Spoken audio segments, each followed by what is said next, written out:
नमस्कार, VKB news में आपका स्वागत है। अब रुक करते हैं आज की हेडलाइंस पर।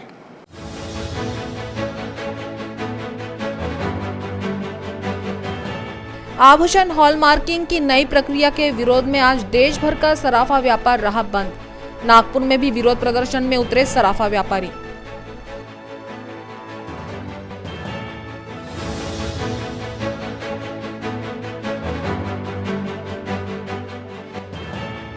नागपुर महानगर पालिका के प्रभाग 4 के भाजपा पार्षदों के खिलाफ कांग्रेस ने किया महापौर कक्ष का घेराव।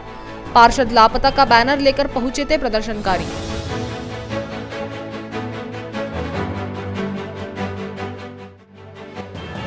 और नेता विपक्ष देवेंद्र फडणवीस ने किया राज्य की महाविकास आघाड़ी सरकार पर शाब्दिक प्रहार।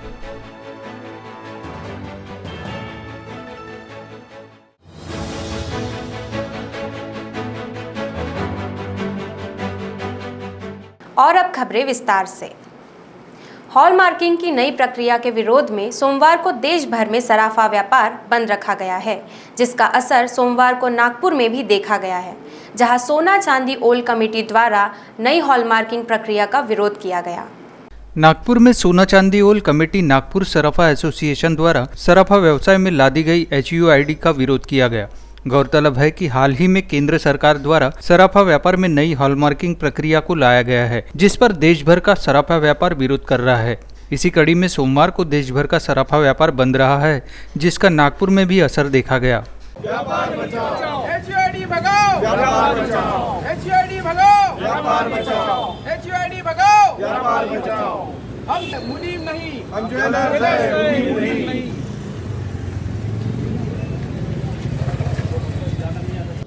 आज पूरा भारत बंद है और साथ में महाराष्ट्र के सभी सराफा व्यापारी ने अपने दुकान बंद रखी हुए एक दिन के लिए। हम हॉलमार्क का कभी भी हमने विरोध नहीं किया हुआ है। आज जो सरकार ने हमारे ऊपर HUID जो थोपी है, हमें उनका विरोध है। उनके वजह से पूरे छोटे सराफा व्यापारी, मिडल व्यापारी ये पूरे ख़त्म होने के कगार पे है। इसलिए आज हम गवर्नमेंट से यही चाहते हैं कि भाई HUID इससे हटाओ। हॉलमार्किंग का हम आगे भी स्वागत करेंगे, अभी भी करते हैं। सर, आज का प्रोग्राम है आपका, किस प्रकार से बंद है और किस प्रकार से चालू? कुछ दुकानें खुली हुई हैं आपके इलाके में, अभी शूट क्या कहें? देखिए, एक आध किसी ने किसी काम पर्सनल काम के लिए खोला होगा तो बात अलग है, परंतु नागपुर का और पूरे भारत का पूरा सराफा बंद है। इसमें कोई दो मत नहीं है। 100 लोगों में एक आध आदमी हो सकता है कि कुछ कारण से उन्होंने अपने काम करने के लिए दुकान खोली होगी, बट पूरी तरह से 99% हमारा बाजार बंद है। HUID का हम विरोध कर रहे हैं और HUID क्या है वो समझना बहुत ज़रूरी है। इस इंडस्ट्री में 1 जुलाई 2021 को HUID थोपा गया। नहीं सर, कोई दुकान खोला नहीं है। आप अभी लाइव दिखाइए, एक पूरा घुमाइए, आपको कोई दुकान खुली हुई दिखेगी नहीं। आप ऐसा नहीं बोल सकते। आप प्लीज़ चेक करिए, अभी आप इस कैमरे को गोल घुमाइए, आप देख लीजिए पूरा मार्केट। नागपुर महानगर पालिका के तहत आने वाला प्रभाग 4 की समस्याओं को लेकर सोमवार को महानगर पालिका में जोरदार हंगामा देखा गया, जहां उत्तर नागपुर कांग्रेस कमेटी अल्पसंख्यक विभाग द्वारा और अनुसूचित जाति विभाग द्वारा पार्षदों के लापता होने का बैनर लिए महापौर कक्ष का घेराव किया गया। नागपुर महानगर पालिका के चुनाव जैसे जैसे आ रहे हैं, वैसे वैसे अब प्रभाग से जुड़ी समस्या और वहां के वर्तमान पार्षदों के प्रति रोष जनता और विपक्षी राजनीतिक दलों का आंदोलन और प्रदर्शन का हिस्सा बनते जा रहा है। इसी के तहत सोमवार को उत्तर नागपुर कांग्रेस कमेटी द्वारा प्रभाग 4 के नगर सेवक के लापता होने का बैनर लिए प्रदर्शन महानगर पालिका में देखा गया। इस प्रदर्शन के दौरान महापौर दयाशंकर तिवारी के कक्ष का घेराव किया गया।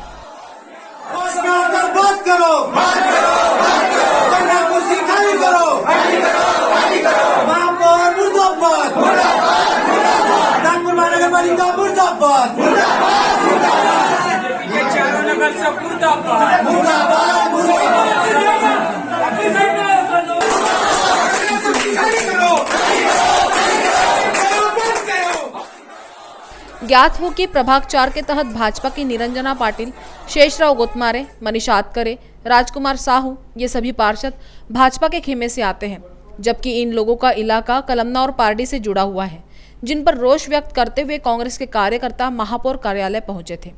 प्रभाग नंबर 4 वांद्रा बस्ती और कलमना बस्ती के लोग जो यहाँ पे आए, उनकी प्राथमिक सुविधा रोड, पानी, बिजली, कलर लाइन, सीवरेज लाइन, उस नए लेआउट के अंदर कुछ भी नहीं है। अभी महापौर साहब से बात हुई तो महापौर साहब ये बोलते हैं कि जो 572 और 1900 में जो लेआउट है वो NIT डेवलप करेगी लेकिन जो अनधिकृत लेआउट है, जो 572 1900 में नहीं आते, वो एनआईटी भी डेवलप नहीं कर पा रही है और महानगर पालिका बोलती है वो भी हमारी जवाबदारी नहीं। तो आखिर हमने फिर जाना कहाँ? एनआईटी में जाओ तो बोलते महानगर पालिका में जाओ, महानगर पालिका में भी आए महापौर साहब से मिले, बोलते वो हमारी जवाबदारी।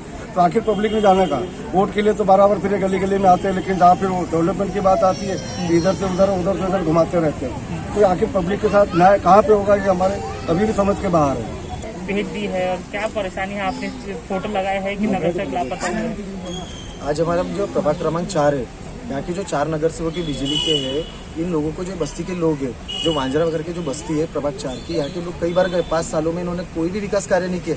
ना रोड है, ना गटर लाइन है, ना स्ट्रीट लाइट है, ना पानी है। तो ये 5 सालों में जो इन लोगों ने, इनका जो काम था कि वहाँ पे ना जाके बस्ती के काम कराना चाहिए, कोई भी नहीं। आज डेंगू के कारण हमारे 2 भाई है ना रेवा में एडमिट है, उनका जिम्मेदार कौन है?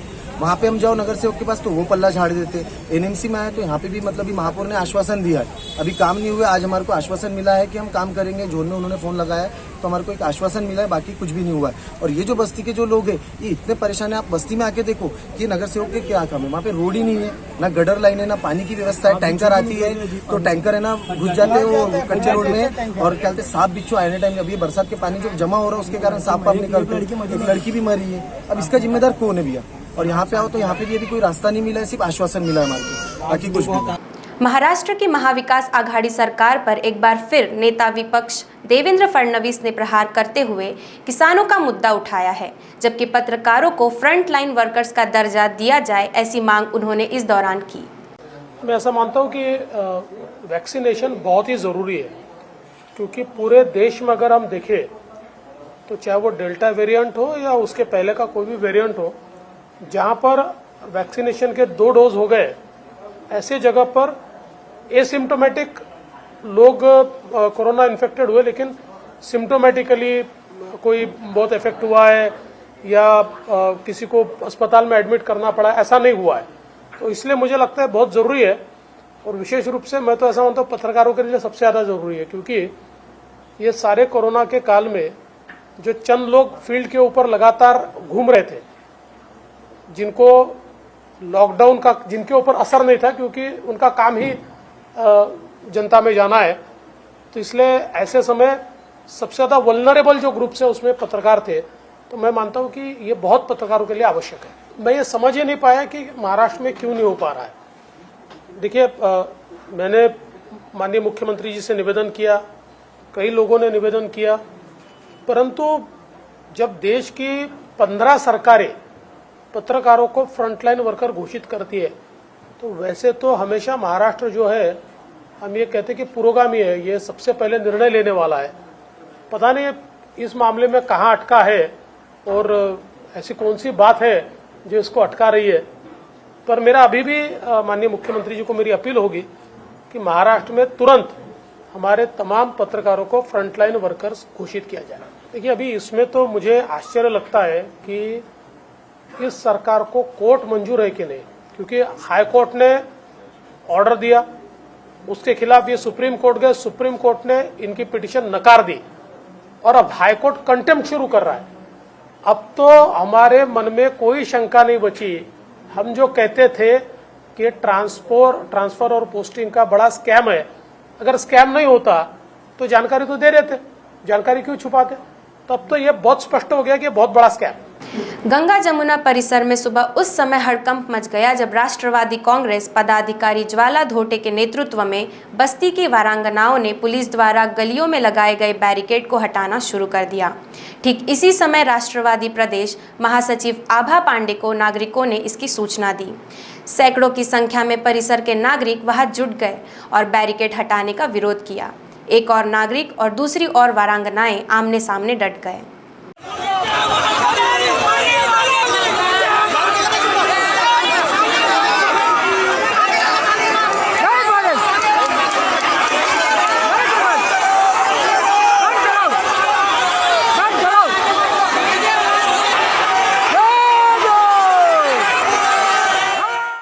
उल्लेखनीय है कि पिछले कुछ दिनों से गंगा जमुना इलाके को पुलिस ने सील कर रखा है।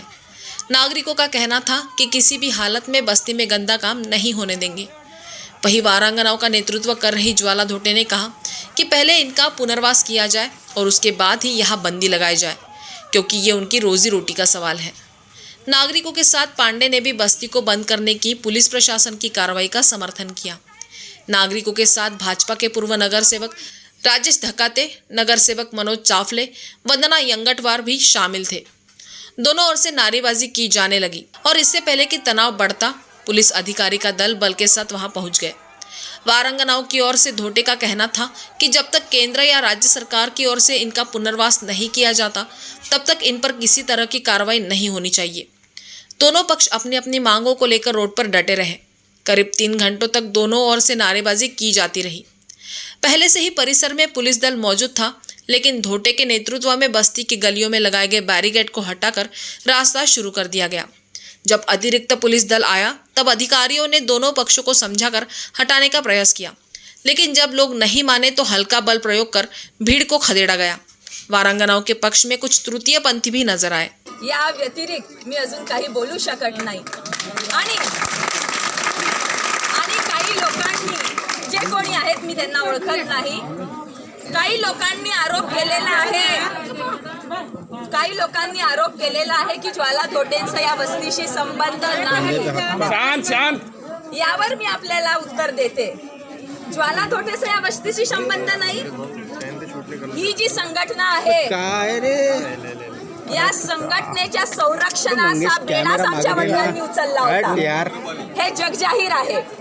राहिला दुसरा प्रश्न, स्थानिक नगरसेवक फक्त या प्रभागापर्यंत मर्यादित आहे।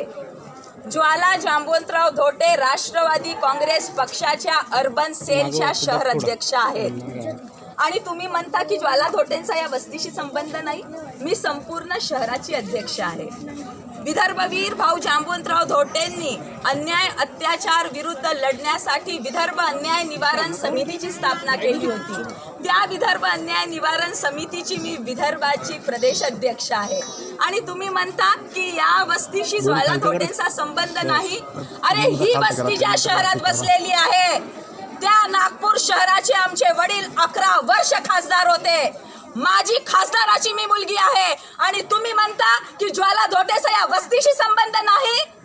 महाराष्ट्राच्या उपमुख्यमंत्री बॅरिस्टर स्वर्गीय रामरावजी अधिकांची मी नात आहे, जे कायदे मंत्री सुद्धा महाराष्ट्राचे राहिले होते आणि तुम्ही म्हणता की ज्वाला धोटेचा या वस्तीशी संबंध नाही। अरे मला तुमच्या विचारांची कीव येते, अभ्यास करा आणि मग पत्रकारांशी बोलत जा। क्या कहेंगे आज के आंदोलन के बारे में? आज का यह जो देह व्यवसाय के विरोध इस बस्ती के लोग जो एकजुटता से आए हैं, इस बस्ती का नाम है गंगा जमुना, लेकिन जितना ये पवित्र शब्द है उतनी ही अपवित्र यह बस्ती हो गई है, क्योंकि यहाँ देह व्यवसाय चलता है और उसी के खिलाफ अनेक लोग इस बस्ती के सालों से वर्षों से अन्याय के खिलाफ लड़ते आ रहे हैं, लेकिन कभी भी इन्हें पुलिस का वो सपोर्ट नहीं मिला। लेकिन आज न्यायालय के आदेश के अनुसार न्यायालय ने यह आदेश दिया है कि जो जिनका घर है, जो स्वयं घर के मालक है, वो यहाँ रह सकते हैं, लेकिन यहाँ पर वो देह व्यवसाय नहीं कर सकते। उसी आदेश का पालन करके पुलिस प्रशासन जिस तरह से कार्रवाई कर रही है, उसी पुलिस प्रशासन की कार्रवाई को सहयोग करने के लिए, उनकी मूवमेंट को पाठिंबा देने के लिए हम सब लोग यहाँ एक हुए हैं, ताकि यह देह व्यवसाय यहाँ से हटे। केवल हटे नहीं तो हमारे बच्चे, आने वाली पीढ़ी भी सुरक्षित रहे। उनके भविष्य को लेकर जो हम सब लोग चिंतित हैं। आज यहाँ अभी महिलाएं बता रही थी कि कई लोग हमें ही बुलाने लगते हैं, कई लोग हमारा ही रेट पूछने लगते हैं। ये क्या है? यही हमारी भारतीय संस्कृति है। मैं बात करती हूँ, अगर कुछ लोग कहते हैं कि पुनर्वसन की बात, कुछ लोग गरीब हैं, अरे आपकी गरीबी हमें बताइए, हम दूर करेंगे। आपका पुनर्वसन का प्रश्न है, हमें बताइए, शासन की जो योजना है उस हिसाब से हम करेंगे, लेकिन हम अन्यथा कुछ भी चीज बर्दाश्त करेंगे नहीं। हम देह व्यवसाय को हटा कर ही रहेंगे। जो है पुलिस एक कार्यालय की ओर से एक मनाही आदेश जारी किया गया कि यहाँ पर जो भी गलत काम के इरादे से जो भी लोग आएंगे, जो व्यवसाय करने के लिए आते हैं या जो कस्टमर बनकर आते हैं, ऐसे उपद्रवी तत्वों की वजह से आजू बाजू के नागरिकों को तकलीफ हो रही है, वो बंद करने के लिए 144 नोटिस किया गया है।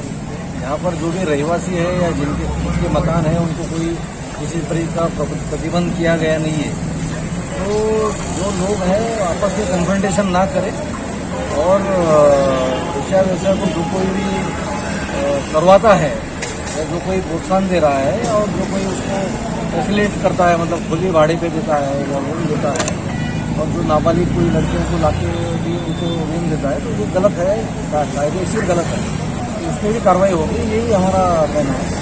बाकी किसी का जो हमने जो कल पुलिस डिपार्टमेंट में जो मीटिंग लिया था, वो इसीलिए लिया था कि जो जिसके रूम्स है यहाँ पर या जिसकी खोली है या जिसका डिवाइसेस है, उनको आह्वान किया था कि आप ये गलत काम के लिए न देते हुए अच्छे लोगों को इसमें आप दे सकते हो, और आपको कोई भी अगर परेशानी हो तो आप शासन को बताइए, हम लोग आपकी सभी समस्याएं छुड़वाने का अलग अलग जो डिपार्टमेंट है, सोशल वेलफेयर डिपार्टमेंट है, महिला बाल कल्याण विभाग है, लीगल एड सर्विसेज है, ये विभाग की ओर से हम लोग उनको ज़रूर मदद करवाएंगे। जो भी शासन की योजनाएं है वो सब यूज़ करके उनको मदद करवाएंगे। जो भी इसमें बोलता है कि हम बेरोजगार हो जाएंगे या हमें कोई रोजगार का प्रश्न आएगा, उनके लिए भी हम लोग अलग अलग डिपार्टमेंट से बात करके उनकी व्यवस्था करने का कोशिश कर रहे हैं। यही हमारा एक रोल है।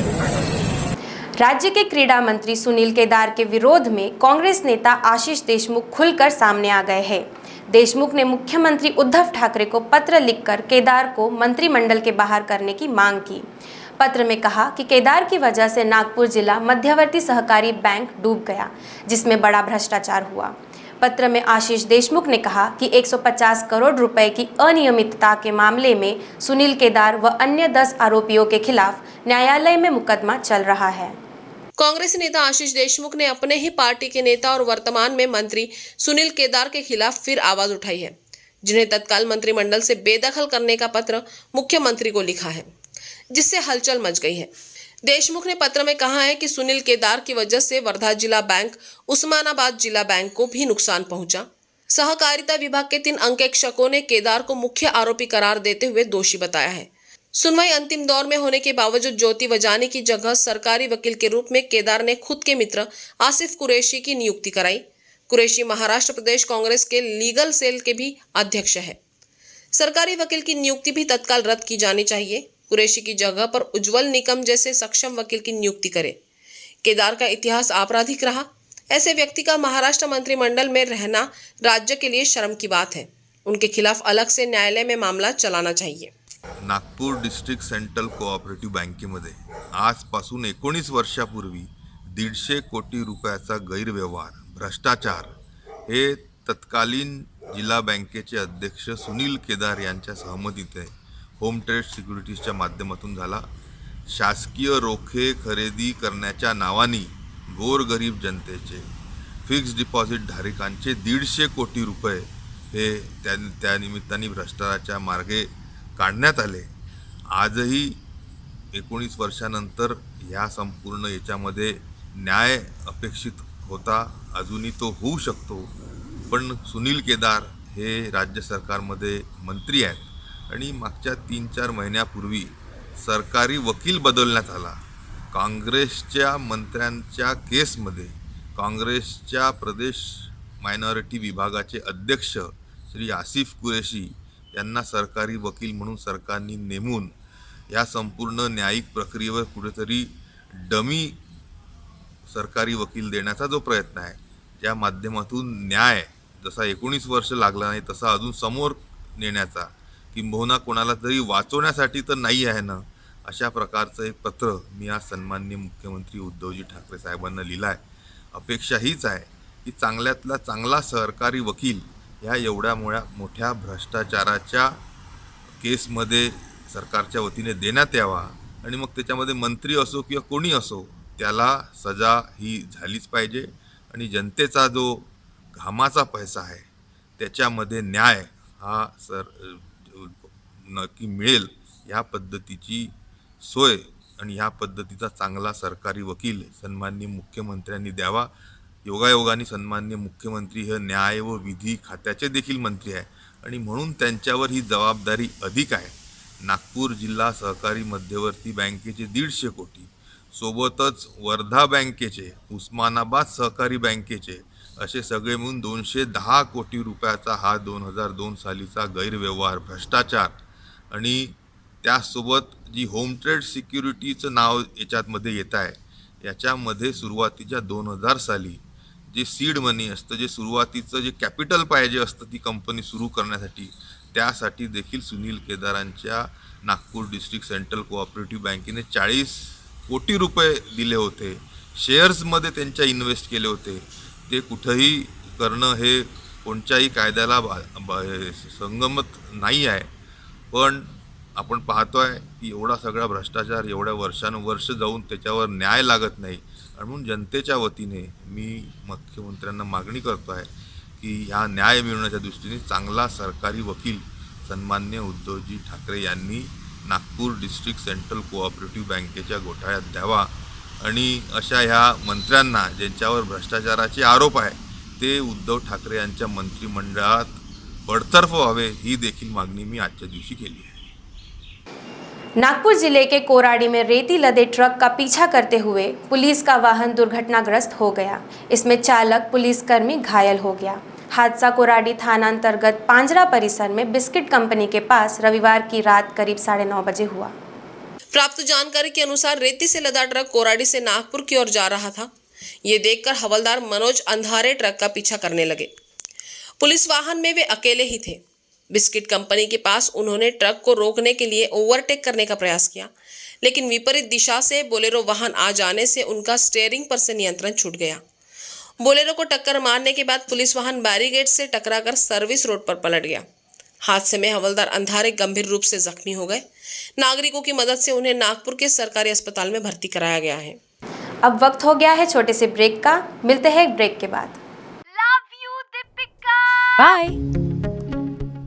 सब जानना चाहते हैं मेरा फेवरेट कलर, मेरा फेवरेट डेस्टिनेशन, मेरी फेवरेट डिश, पर कोई ये नहीं पूछता कि फेवरेट डिश मैं बनाती कैसे हूँ. अरे यार, जिसे टेस्टी खाना पसंद है वो अच्छे टेस्ट तक पहुँच ही जाता है. सुरुचि मसाले. खाने में हो रुचि तो घर लाइए सुरुचि. अपने सपनों की उड़ान भरने की इच्छा तो हर किसी की होती है, पर पंख भी तो मजबूत होने चाहिए जो देता है flywheel aviation academy. Flywheel aviation academy एक ऐसा इंस्टीट्यूट है जहां पर एयरलाइंस एंड एयरपोर्ट हॉस्पिटैलिटी और टूरिज्म मैनेजमेंट, साथ ही यहां campus interview, guidance by industry expert, practical training at airport, expert faculty, personal grooming जैसे कई सारे बेनिफिट्स आप पा सकते हैं. Flywheel aviation academy, 1 degree, 3 job opportunities. Flywheel aviation academy gives you a degree or diploma with a job. Flywheel aviation academy, 365 Gandhinagar, LAD college square, beside Karnataka bank, Nagpur. Break के बाद आपका स्वागत है. नागपुर के मेडिकल कॉलेज में हर दिन कैंसरग्रस्त मरीज आते हैं. इन मरीजों में बच्चों की संख्या भी होती है. पिछले 7 वर्षों में मेडिकल के कैंसर विभाग में 1000 से अधिक बच्चों का इलाज किया गया. इनमें से 400 से अधिक बच्चों ने वेदना सहन करते हुए दम तोड़ दिया. यदि मेडिकल में कैंसर इंस्टीट्यूट बन जाता तो विदर्भ के मरीजों को अत्याधुनिक उपचार सुविधा मिल पाती, लेकिन राज्य सरकार ने नागपुर के हिस्से में मिले इंस्टीट्यूट को औरंगाबाद शिफ्ट कर विदर्भ के साथ अन्याय किया है. मेडिकल में हर वर्ष 3000 से अधिक कैंसरग्रस्तों का इलाज किया जाता है. इनमें 1500 से अधिक बच्चे होते हैं. बच्चों में मुख्य रूप से ल्यूकेमिया व लाइम्फोमा कैंसर सबसे ज़्यादा पाया जाता है. इसके साथ ही ब्रेन, किडनी, लंग्स, हड्डी का कैंसर होता है. वहीं आंखों के कैंसर वाले बच्चे भी आते हैं. विदर्भ में कैंसरग्रस्तों की संख्या अधिक है. इसके बावजूद भी सरकार ने नागपुर में बनने वाले कैंसर इंस्टीट्यूट को औरंगाबाद में शुरू किया. वर्तमान में अत्याधुनिक साधन सुविधा युक्त कैंसर इंस्टीट्यूट की ज़रूरत महसूस होने के बाद भी सरकार द्वारा गंभीरता नहीं दिखाई जा रही. जिले में प्राइवेट अस्पताल तो है, लेकिन उनमें निर्धन व ज़रूरतमंदों के लिए इलाज करना मुश्किल हो जाता है, जबकि मेडिकल में सीमित साधन सुविधाएं उपलब्ध है. कैंसरग्रस्तों के लिए कार्य करने वाली संस्थाओं द्वारा अब नागपुर में कैंसर इंस्टीट्यूट बनाने की मांग की जा रही है. सरकार द्वारा एक और अन्य साधन सुविधाओं पर ध्यान दिया जा रहा है, वहीं दूसरी ओर कैंसर इंस्टीट्यूट को लेकर सभी स्तर पर गंभीरता नहीं दिखाई जा रही है. यही वजह है कि जनता को परेशान होना पड़ रहा है. कोरोना का कहर समाप्त हो चुका है, कहे तो कोई अतिशयोक्ति नहीं होगी।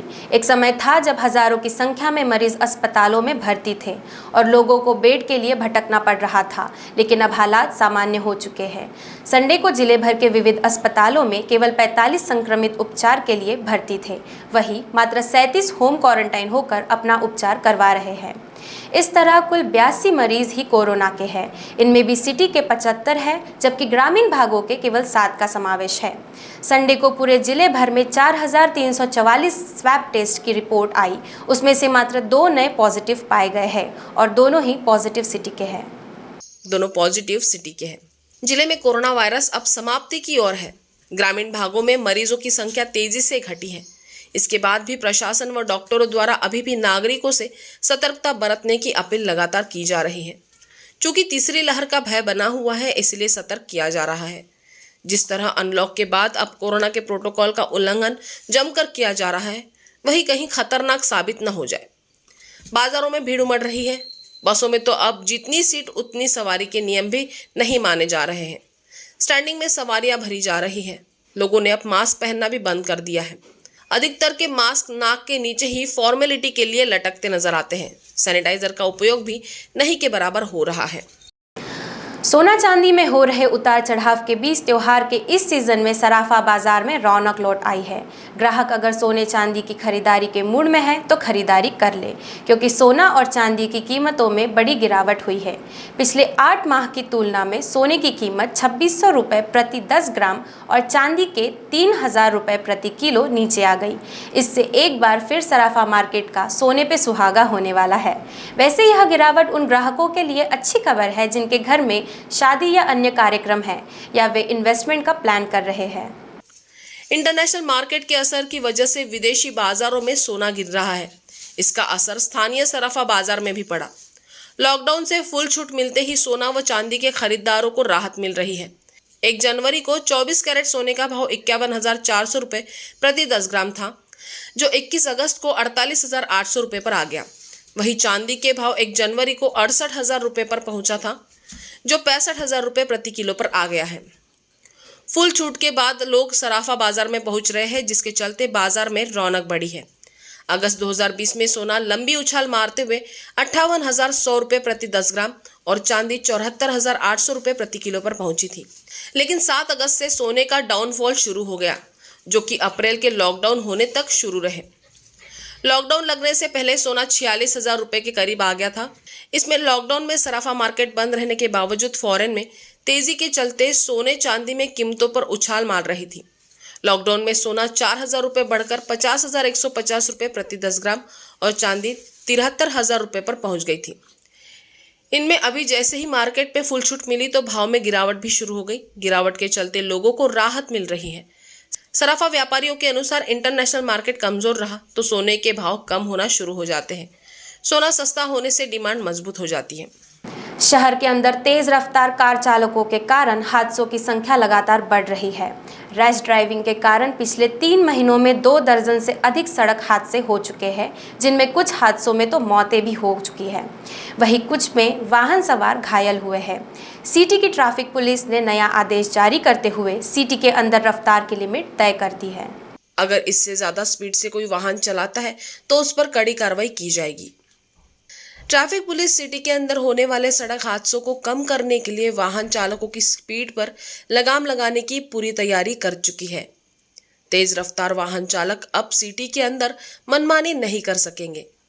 नियम तोड़ने पर वाहन चालकों को अच्छी खासी रकम भी जुर्माने के तौर पर अदा करनी पड़ेगी। अतिरिक्त पुलिस महानिदेशक ने इसके लिए सिटी और हाईवे के लिए नई स्पीड लिमिट तय की है, जिसका लक्ष्य सड़क हादसों में 10% की कमी करना है। लेकिन सिटी में वाहनों की तेज रफ्तार लोगों के लिए आज भी परेशानी का सबब बनी हुई है। इधर सिटी पुलिस दोपहिया वाहन चालकों के लिए अधिकतम 60 की स्पीड निर्धारित की है, लेकिन सिटी के बाइकर्स 80 की स्पीड से नीचे बाइक नहीं चलाते हैं। पुलिस टीम सड़कों पर सबसे ज्यादा इन्हें टारगेट करेगी।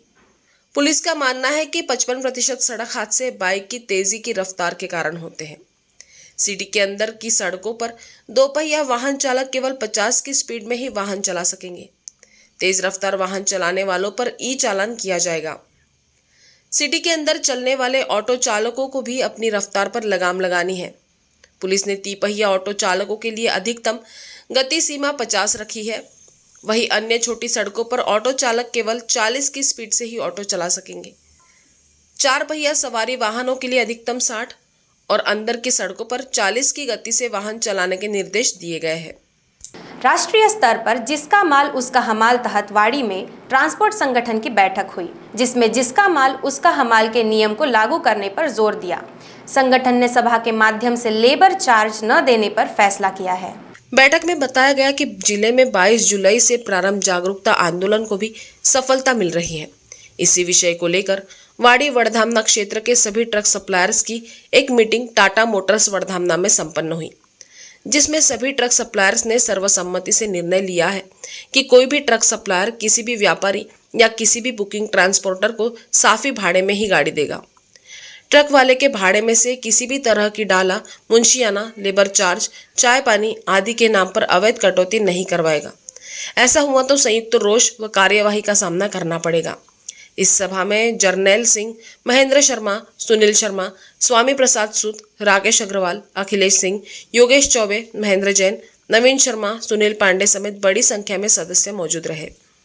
राज्य के पशु संवर्धन, खेल तथा युवक कल्याण मंत्री सुनील केदार ने काटोल तहसील के विकास कार्यों की समीक्षा करते हुए अधिकारियों को आदेश दिए कि महाराष्ट्र की महाविकास आघाड़ी सरकार की जन कल्याणकारी योजनाओं का लाभ प्रत्येक नागरिक तक पहुंचाया जाए। इसमें किसी भी तरह की कोताही बर्दाश्त नहीं की जाएगी।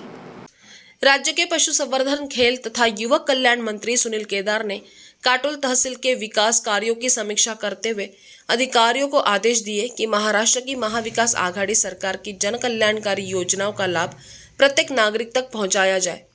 इसमें किसी भी तरह की कोताही बर्दाश्त नहीं की जाएगी। पशु संवर्धन, खेल तथा युवक कल्याण मंत्री सुनील केदार ने कहा कि युवाओं को रोजगार मुहैया कराने के लिए MIDC क्षेत्र में भूमि उपलब्ध कराने में जो बाधाएं आ रही है, उन बाधाओं को दूर करने के लिए महाविकास आघाड़ी सरकार वचनबद्ध है।